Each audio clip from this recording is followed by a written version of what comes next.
Fait qu'à un moment donné, ben, tu sais, des professeurs se sont rendus compte, en fait. Je manquais de l'école, j'avais jamais de lunch, je dormais beaucoup, j'étais très léthargique. C'est plein d'indices qui fait en sorte que on pourrait laisser croire que, tu sais, ça va pas bien à la maison. Puis en paix, après ça, une nuit, il y a des policiers qui sont venus me réveiller chez moi pour me dire, il va falloir que tu t'en viennes avec nous, t'as qu'une coupe d'affaires, tu reviendras pas comme de sitôt. Puis en fait, c'est là que les policiers sont venus me chercher chez moi en pleine nuit pour m'emmener dans ma première famille d'accueil. Puis quand je suis sortie dehors, j'ai vu ma mère se faire embarquer dans un char de police. Je ne comprenais absolument rien de ce qui se passait. Tu sais, j'étais juste comme, mais tu sais, oui, ma mère n'a pas été correcte, là, mais tu sais, ça reste que c'était ma mère. Tu sais, je veux dire, puis pour un enfant d'environ 5 6 ans, tu sais, c'est assez violent. C'est de comme pas savoir ce qui se passe, on me parle à peine de ce qui se passe, je suis dans un poste de police où que je sais pas du tout avec qui je suis, où je vais, puis il est comme en plein milieu de la nuit.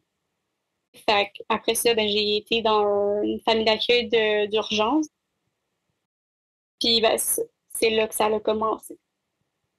Comment ça s'est passé dans ta famille d'accueil d'urgence? Du mieux que je me souviens, ça s'est quand même bien passé. Parce que dans le fond, ils m'ont placée dans la même famille d'accueil que ma sœur, parce qu'en fait, moi, j'ai un frère et une sœur aînés qui ont été aussi placés avant moi. Puis, en fait, le fait que, tu sais, ma sœur était là, je pense que ça a rendu ça un petit peu plus facile, parce que, tu sais, c'était tellement déstabilisant. Au moins, je pouvais avoir une personne avec laquelle je pouvais faire comme, OK, tu sais, je te connais, c'est good. Mais c'est sûr que je suis restée juste quelques semaines. Après ça, ils m'ont transférée de famille d'accueil. Et dans ta deuxième famille d'accueil, c'est-à-dire celle qui n'était pas en urgence, est-ce que ça s'est bien passé? Tu sais, ben, c'est relatif parce qu'il faut prendre en considération que j'étais une petite fille tourmentée. Tu sais, j'étais une petite fille littéralement très anxieuse, qui faisait tout le temps des cauchemars, des terreurs nocturnes. J'étais pas mal hypothéquée, là. Tu sais, on va s'entendre pour mon bas âge, là, j'étais vraiment hypothéquée. Fait que, tu sais, c'est sûr que j'étais pas évidente à vivre, mais en même temps, ça s'explique. Le fait de rester en pleine nuit toute seule à la maison quand tu as 3 ans, c'est très clair dans ma tête.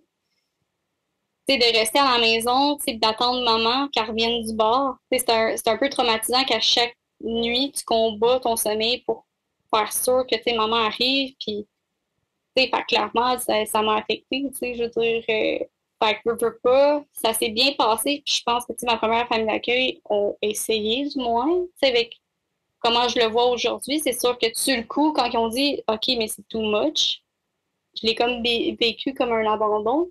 Parce que, tu sais, veux pas, je me suis sentie rejetée. C'est déjà là que mon estime de moi-même était vraiment à terre. Fait que ça s'est bien passé, mais en même temps, c'est que chaque famille d'accueil, on dirait que c'était trop de job pour eux. Fait qu'ils ont juste fait comme, ah ben non, ça marchera pas.